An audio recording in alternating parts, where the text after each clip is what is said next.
और जज्बे के साथ सारे लोग जमा थे और उन्होंने हैकल के काम को शुरू कर दिया। लेकिन एक खास ग्रुप था जो सारे काम के खिलाफ था। पहले उन्होंने ख्वाहिश जाहिर की, सानू भी नाल बढ़ा दो, हम भी साथ करेंगे काम। लेकिन जो बुजुर्ग थे उन्होंने कहा नहीं, ऐसा नहीं हो सकता।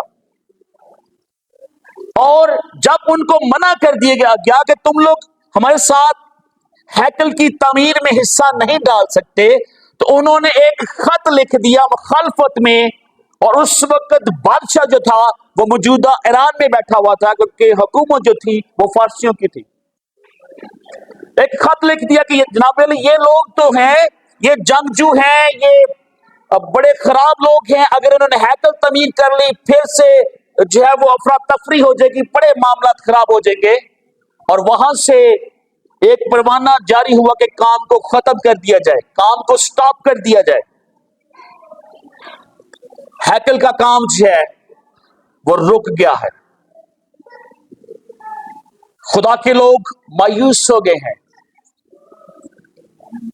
परेशान हो गए हैं, मिस्त्री चले गए हैं, औजार खत्म हो गए हैं, पैसा खत्म हो गया है, लोगों ने उम्मीद जो है वो छोड़ दी है। और ये सब जब हो गया तो खुदा ने कलाम किया जकरिया नबी के साथ। जकरिया और हज्जी दोनों एक ही टाइम के नबी हैं। और कलाम क्या था? छठी आयत में क्या लिखा है? तब उसने मुझे जवाब दिया कि ये जरुब्बाबिल के लिए खुदावंद का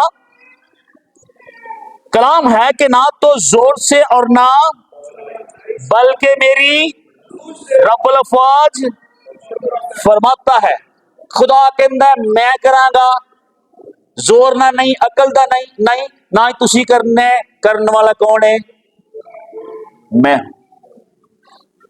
अच्छा, आखिरी जब हम एक आयत को पढ़ते हैं, 10वीं आयत को जब हमने पढ़ा है, लिखा है खुदावंद के कलाम में, क्योंकि कौन है जिसने छोटी चीजों के दिन की तहकीर की है, क्योंकि खुदावंद की वो 7 आंखें जो सारी जमीन की सैर करती हैं, खुशी से उस शाहूल को देखती हैं जो जरुब्बाबिल के हाथ में है।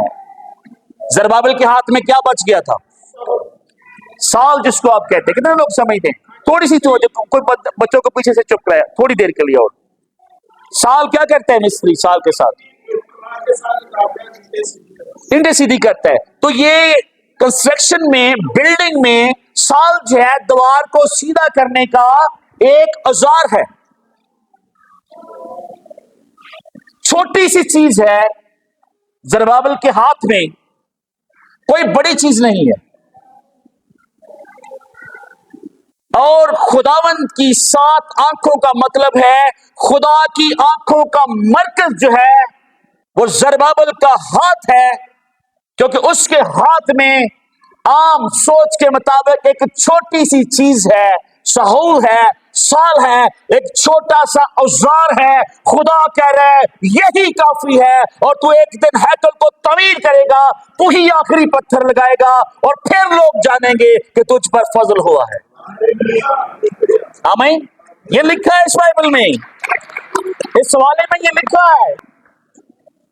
खुदा की 7 आंखें जो पूरी जमीन को देखती हैं, वो किस चीज को देख रही हैं? किसके हाथ को देख रही हैं? मुझे पता तुझे थके दे, जरुब्बाबिल के। और उसके हाथ में क्या था? कोई क्रेन थी, कोई बहुत बड़ी मशीनरी थी, कोई बहुत बड़ी चीज थी। क्यों ये लिखा है? खुदा अपने लोगों को एनकरेज कर रहा था, खुदा अपने लोगों का हौसला बढ़ा रहा था कि तुसी थोड़े नहीं जे, तारे को कुछ नहीं है, फिर भी कोई मसला नहीं, वे करने वाला मैं हूं। लिखा है ना जोर से ना ताकत से, बल्कि खुदा के रूह से। खुदा ने आपको मुकर्रर किया है, खुदा ने आपको चुना है, खुदा आपको मरी में लेकर आया है, खुदा ने आपको डिफरेंट चर्चेस के अंदर पॉइंट किया है, खुदा ने आपको लाहौर शहर में रखा है, खुदा ने आपको मुख्तलिफ शहरों में रखा है, खुदा ने हमें मुल्क पाकिस्तान में रखा है। ताकि हम उसके नाम को जलाल दें। आमीन। बहुत दफा हमारी जो कोशिश होती है या सोच होती है वो वसाइल के ऊपर होती है। किधर से होगा, कैसे करेंगे, कौन करेगा, कौन लेकर आएगा, पैसे नहीं है, वसाइल नहीं है, गाड़ी नहीं है और ये चीज नहीं है। और अक्सर अबलीस हमें यहीं पे डीप ट्रैक करता है कि जो चीज नहीं है अबलीस हमेशा साड़ी तो जो उस तरफ लगा देते और जो कुछ होता है उसकी शुक्रगुजारी नहीं करते। बागेदन में क्या हुआ था? सब कुछ था, विजडम हिकमत का दरख्त जो था, सिर्फ एक कोई गल उन्होंने दसी, अबलीस ने दसी, ऐ ताड़े कोल ते उसे तरफ उन्हें अबलीस ने आदम और हवा नो और वो डी ट्रैक हो गए। लेकिन खुदा का कलाम यहां पर सिखा रहा है, it is me, it is not you. Zerubbabel, ये तू नहीं, ये करने वाला मैं हूं। स्टोरी खत्म नहीं होती यहां पर। उन्होंने काम शुरू कर दिया, हैकल को बनाना शुरू कर दिया है, हैकल की तमीर का काम शुरू हो गया है। मुखालफिन फिर आगे हैं, फिर खत लिखा गया है और जब दोबारा से खत लिखा गया तो वहां पर तहकीक हुई कि इनको तो एक खास बड़े बादशाह ने पहले से परवाने जारी किए थे, इनको तो शाही इजाजत है। उन्होंने ना सिर्फ इजाजतनामा लिखा बल्कि रुपए पैसे बहुत सारी चीजें भी दी। उन्होंने कहा जल्दी काम करो, देर नहीं करो, 24 घंटे करो, इन्हों जल्दी मुकम्मल करो। ये लिखा आपकी बाइबल में, क्योंकि क्या ना जोर से ना बल्कि खुदा के रूश। आए एक और हवाला देखिए यार, यशवा की किताब को जरा खोले।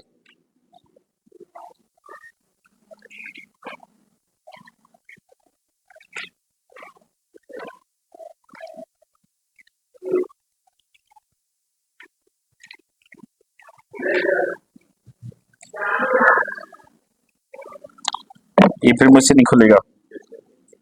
यशवा 14 बाब जरा देखिए। हम कैलब की स्टोरी को थोड़ी देर के लिए देखेंगे।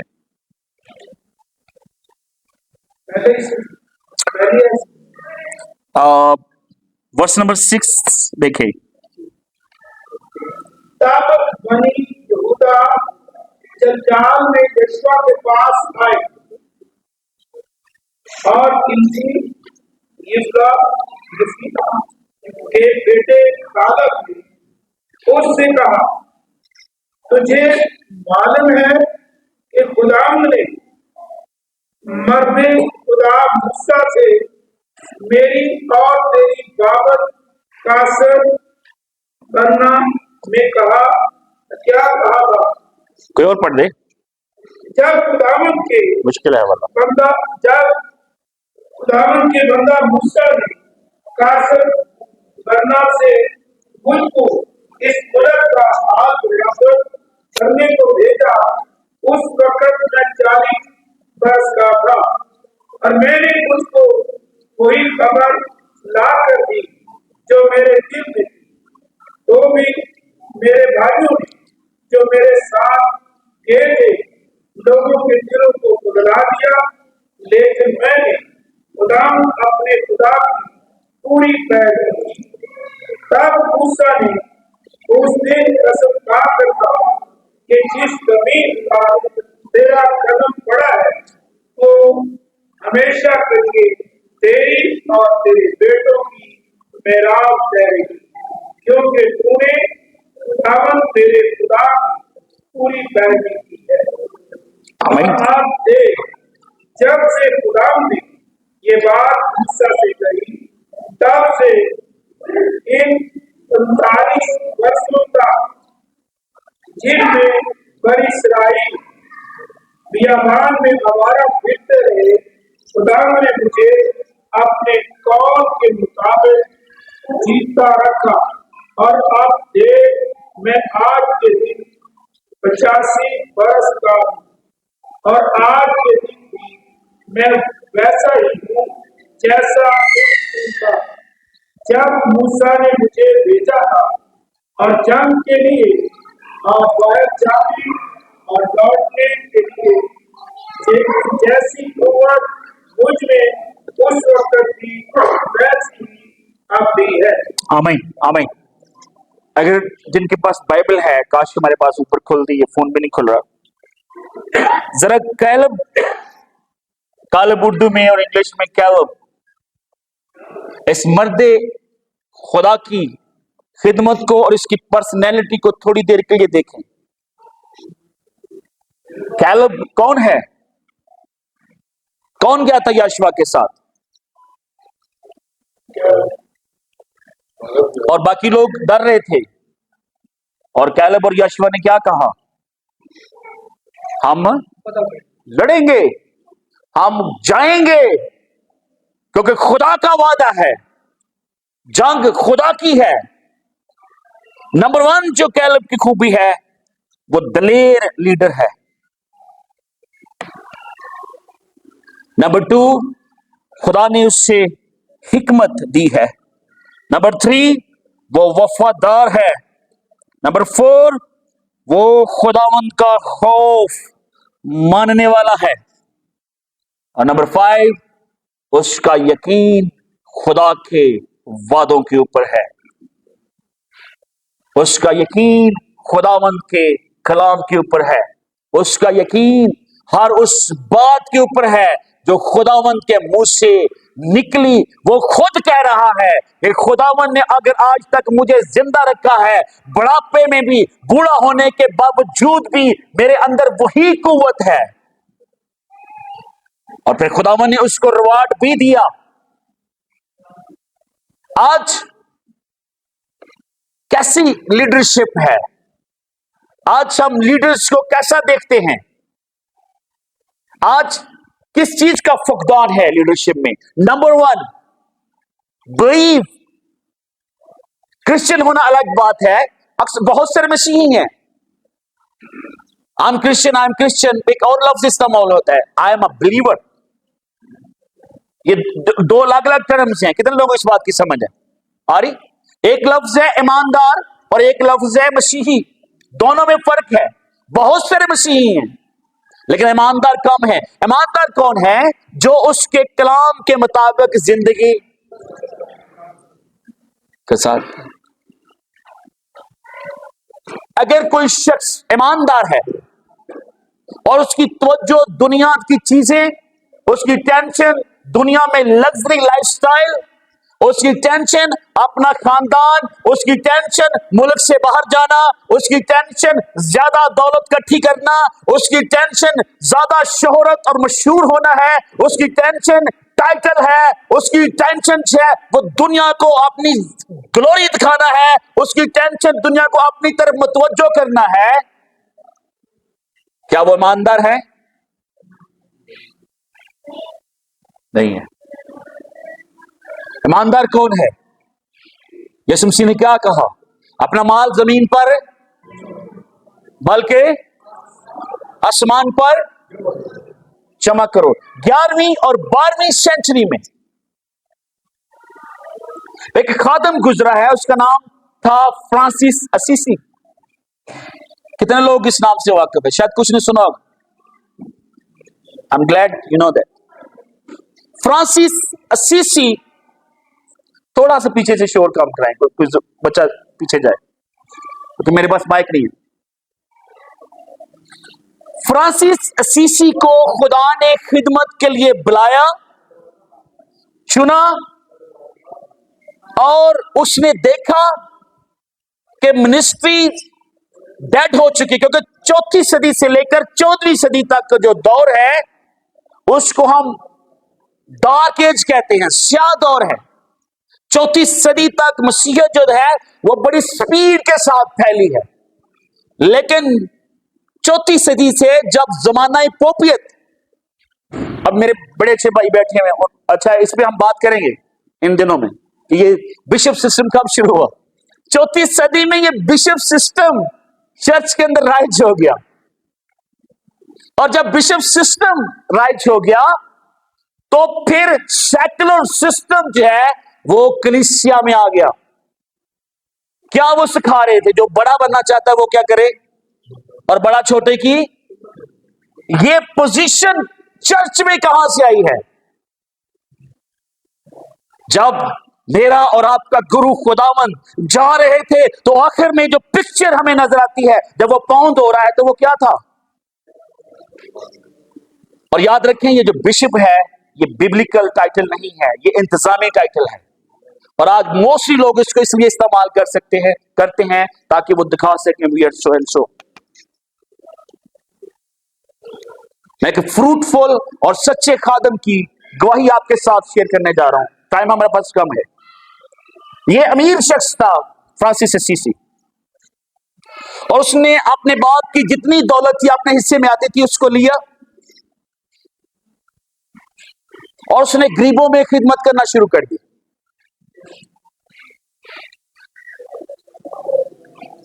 जब उसने गरीबों में खिदमत करना शुरू कर दी तो उसने देखा कि ये लोग मेरे करीब नहीं आ रहे, ये लोग मुझसे दूर हैं, या शायद ये लोग डरे हुए हैं। मैं कैसे इनके अंदर रहकर यीशु का पैगाम सुना सकता हूं? उसके बाद उसने एक गेटअप लिया जो उनका था, यानी गरीबों वाले कपड़े उसने पहने। ये मशहूर स्टोरी आप गूगल कर लीजिएगा नेट पे, यूट्यूब पे, आप इसके ऊपर मूवीज हैं फ्रांसिस असीसी के ऊपर कि वो कैसे उसने खिदमत की। और ये बहुत बड़ी गवाही मैं आपके साथ शेयर करने जा रहा हूं। ये वो दौर था जब मिडिल ईस्ट में जितने मुल्कों के आप नाम ले लें, फलस्तीन में, मिस्र में, शाम में, ये जो सारे मुल्क थे, लबनान में, यहां पर मसीहत खत्म हो चुकी थी, क्योंकि दूसरी जो सलीबी जंग हुई थी वहां पर मसीहों ने बड़ी मार खाई थी, और सलीबी जंगों में मसीहत का बड़ा नुकसान हुआ। और वो क्या बन गए थे? चर्चेस खत्म हो गए थे, कलीसियाएं खत्म हो गई थी। अंताकिया किसी वक्त सेंटर था, बाइबल सेमिनरीज थी वहां पर, सब खत्म हो गया था। आपका तुर्की स्मिथ, ये जो शख्स है, ये उठा है और उसने अपना गेटअप, अपनी जो सेल्फ आइडेंटिटी है, उसको सैक्रिफाई किया है, उसको कुर्बान किया है। आई एम सो एंड सो की जो स्पिरिट है उसको उतारा है, और उसने एक खादम की सही मायनों में सूरत इख्तियार की है। गरीबों वाले, शायद फटे कपड़े थे, शायद जूते भी उसके टूटे हुए होंगे। और उसके बाद जब वो उसने मूवमेंट शुरू की तो दुनिया के बहुत सारे लोग उसकी खिदमत से इंप्रेस्ड हो गए। वो बहुत सारे लोगों की इंस्पिरेशन बन गया, और दुनिया के बहुत सारे अमीर जो लोग थे उसके साथ मुत्फिक हो गए। और जो टीमें बनी, जो सारे लोग उसके साथ मुत्फिक होते थे, प्रिंसिपल एक ही था, भाई जिन्हें खिदमत करनी है एंजदा बनना पड़ेगा बादशाह, ते फिर नहीं ते भाई उथे रहो जिथे तुसी रहो, क्योंकि हमारा एक असूल है। अगर आपने फ्रांसिस असीसी मिनिस्ट्री का हिस्सा बनना है तो आपको वैसा मिजाज, वैसा गेटअप, वैसा बनना पड़ेगा, वरना आप उधर रहें। और बहुत सारे लोग दुनिया में उसके साथ मुत्फिक हो गए। He is my hero. वो 11वीं और 12वीं सदी का पौलुस रसूल है। और उसके बाद जब वो मूवमेंट पूरे मिडिल ईस्ट में उसने फैला दी, उसने बहुत सारे बाइबल स्कूल, सेमिनरीज, कॉलेज, बहुत सारी बिल्डिंग्स तमीर की हैं उसके बाद उसने, क्योंकि दुनिया के बहुत सारे ईमानदार और बहुत सारी डिनोमिनेशन के लोग और बहुत सारी कलीसियाएं, बहुत सारी तंजीमें, बहुत सारी ऑर्गेनाइजेशन जो काम कर रही थी खिदमत में, उन्होंने कहा यार ये बंदा कोई अलग है, इसकी मिनिस्ट्री कुछ अलग है, ये तो जीत रहा है रूहें, हम फेल हो रहे हैं, चलिए उसके साथ मिलकर काम करते हैं। आज हम नहीं मिलते। अगर हम देखें ना, कोई चर्च, कोई खादम, उसकी खिदमत फ्रूटफुल हो रही है, वो रूहों को जीत रहा है, असि कहने असि ओदे वर्गा बनना, असि तो अगे निकलना, साडा ना होना चाहिए, ओदा क्यों है? खेत यीशु का है, काम यीशु का है, और बहुत सारे लोग उसके साथ मुत्फिक हो गए। आज फलस्तीन में 30% क्रिश्चियन हैं। बहुत सारे लोग नहीं जानते होंगे, ये जो खान यूनुस का इलाका आप खबरों में सुनते हैं, they are all Christian. Hospital है वहां पर, सेमिनरीज हैं, बाइबल कॉलेज है, मसीही स्कूल है, सब खत्म हो गए थे। 12% मिस्र में क्रिश्चियन है। हम बहुत थोड़े से हैं इस खिते में, इस मुल्क में। लेकिन इन एरिया में, उर्दू में शायद 49, 50 है। लुबनान में बहुत सारे मसीही हैं। ये किसकी खिदमत का फ्रूट है, मुझे बताएं। क्या नाम मैं ले रहा हूं? मेरे पास बहुत कुछ कहने को है, मैं उस तरफ गया ही नहीं हूं।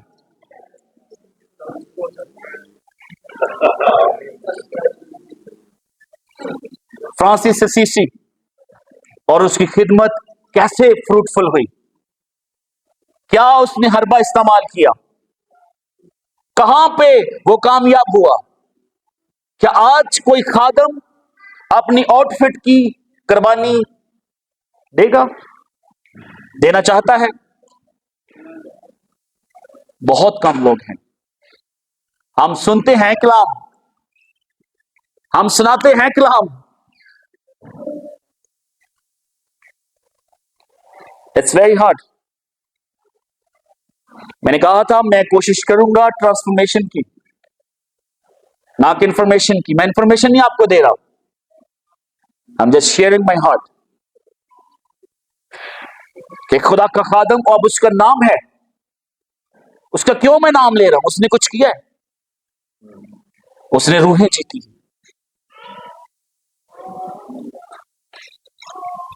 विलियम कैरी को कितने लोग जानते हैं?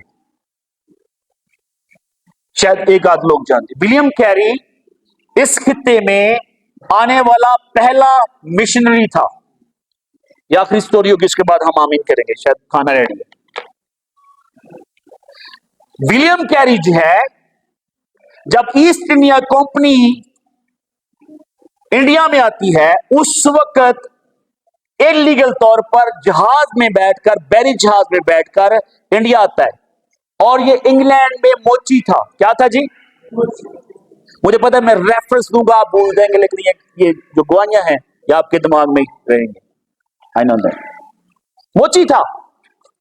इसके 2 बेटे, और अपनी बीवी को लेकर कैसे तैसे करके अपने दोस्त की मदद से, कि ईस्ट इंडिया कंपनी उस वक्त इंडिया में थी, क्योंकि वो तो बिजनेस करते थे, आ जाता है। और ईस्ट इंडिया कंपनी की जो मिलिट्री थी, उनकी जो फौज थी, वो मिशनरियों के और विलियम कैरी के खिलाफ थी। वो चाहती थी या तो ये वापस चला जाए, या इसको हम मार दें, या जेल में फेंक दें। ये कोई मूवमेंट, कोई खिदमत का काम ना करे, क्योंकि वो समझते थे हमारे बिजनेस में खलल आएगा। और आखिरकार वो छुपता छिपाता जो है किसी किसान के खेत में चला गया, और उस किसान ने कहा, भाई मेरे पास नौकरी तो नहीं है, ये खेत है, इसमें हल चला, खुद भी खा और मुझे भी खिला। गोरा है और जंगल में है। और उसी दौरान उसका जो छोटा बेटा था वो बीमार हुआ, कोई डॉक्टर नहीं, और उसका बेटा जो है वहीं उसकी डेथ हो जाती है। वो शायद जब उसने उसको कब्र खो दिया, आप देखिएगा उसकी मूवी, जरूर देखिएगा, डिफरेंट चीजें आप देखते हैं। विलियम कैरी की फिल्म देखिएगा, आपको बहुत बरकत मिलेगी। वो पहली दफा इंडियन ने देखा कि कब्र के मुर्दा जो है वो जमीन के नीचे रखा जाता है, जलाया नहीं जाता। वो लोगों के लिए अजीब था काम। बेटे को दफना दिया, दूसरी जगह चला गया, बीवी पागल हो गई, बेटे की तकलीफ में बीवी जो है पागल हो गई है। एक बेटा है अभी, और तकलीफें और परेशानियों का विलियम कैरी जो है वो सामना, बहुत ज्यादा चैलेंजेस को वो सामना कर रहा है। लेकिन उसी दौरान बहुत सारी और जो मुल्कों के मिशनरी थे वो इंडिया में आ जाते हैं। स्कॉटलैंड के लोग भी आ गए थे, चर्च ऑफ स्कॉटलैंड जिसको हम कहते हैं। और वो फिर स्कॉटलैंड, जो स्कॉटलैंड है, वो उसको सिटीजनशिप दे देता है, और वो जो ईस्ट इंडिया की कंपनी जो उसके खिलाफ थी, उससे उसकी जान छूट जाती है।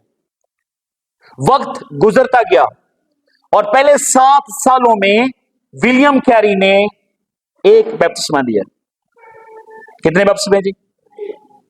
जबान गरीब नु आंदी नहीं, अंग्रेजी च कलाम सुनाना किसी को समझ नहीं आती। और उसके बाद जब इंग्लैंड की हुकूमत ऑफिशियली इंडिया के ऊपर काबज हो गई, इंडिया की गवर्नमेंट जो है, इंग्लैंड की गवर्नमेंट जो है, वो इंडिया के अंदर रूल उसने करना शुरू कर दिया। तो अब विलियम कैरी ब्रिटिश है, गोरा है, और मुख्तलिफ जबानें जो है, बेचारा तक्के खा खा के गांव टू गांव, इधर शहर उधर शहर, चुपता छिपाता लोगों से बात करता, किस तरह वो कम्युनिकेट करता होगा, क्या खाता होगा, क्या पीता होगा, क्योंकि उस टाइम में भी इंग्लैंड जो था वो बहुत एडवांस था।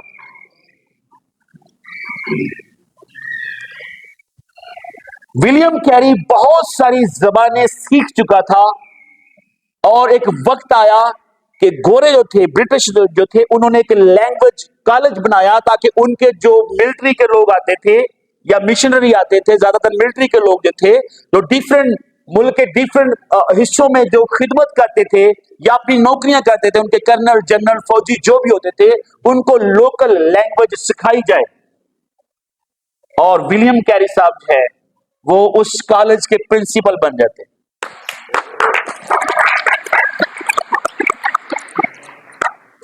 ये तालियां बजाने वाली बात नहीं, वो आगे है। जब वो प्रिंसिपल बन जाता है तो उसके बाद वो पहली ट्रांसलेशन करता है नयदनामे की तामिल जबान में। ये ताली वाली बात है। आज आप कितने तामिल, जो जिसको आप साउथ इंडियन कहते हैं, असर ये विलियम कैरी की मिनिस्ट्री का फ्रूट है। लोग अक्सर ग्लोरी देखते हैं, स्टोरी नहीं देखते। किसी कामयाब खादम की जिंदगी को पीछे नहीं, उसकी स्ट्रगल नहीं देखते, बस वो कहां खड़ा है इसको देखते हैं। यार ये ऐसे ऐसा है, कभी उसका बैकग्राउंड देखें, उसकी स्ट्रगल देखें, उसकी फेथफुलनेस देखें, उसकी वफादारी को देखें, उसकी कुर्बानियों को देखें। विलियम कैरी एक हीरो है। विलियम कैरी के नाम से अमेरिका के अंदर सेमिनरीज हैं, दुनिया के अंदर बाइबल कॉलेज हैं, क्योंकि विलियम कैरी जो है वो समझा जाता है कि इंडिया को तब्दील करने वाला जो शख्स है वो विलियम कैरी है। लेकिन उसकी स्टोरी बहुत कम लोग जानते हैं, उसकी गवाही, उसकी स्ट्रगल्स, उसकी कुर्बानियां जो हैं वो बहुत कम लोग जानते हैं। ये कुर्बानियां और ये एटीट्यूड कहां से आता है, और कौन लोग ऐसे हो सकते हैं? ईमानदार, लफ्जों का ताना बाना बोलने वाले नहीं, लच्छेदार गुफ्तगू करने वाले नहीं, शोर करने वाले नहीं, सेल्फ ग्लोरीफाई करने वाले नहीं, अपने नाम को जलाल देने वाले नहीं, अपनी तारीफों के पुल बांधने वाले ये नहीं कर सकते, इस लेवल तक कुर्बानी नहीं दे सकते। तो अगर कुर्बानी नहीं देंगे तो फिर कोई नाम नहीं होगा। तो चंद खादम यहां बैठे हैं, सब जाएंगे यहां से, असीवना लोग चले जाओगे।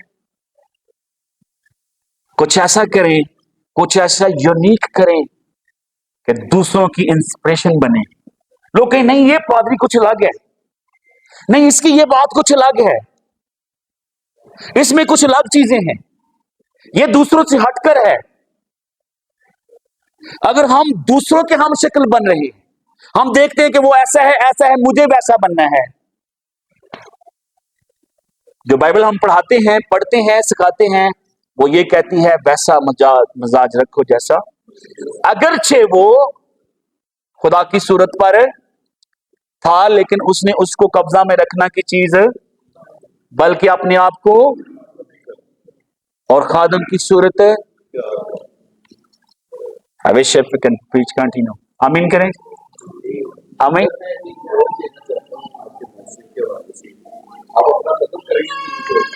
I done. मैं नहीं आगे नहीं बात करना चाह रहा क्योंकि ये फिर बॉडी लंबी जाएगी। कम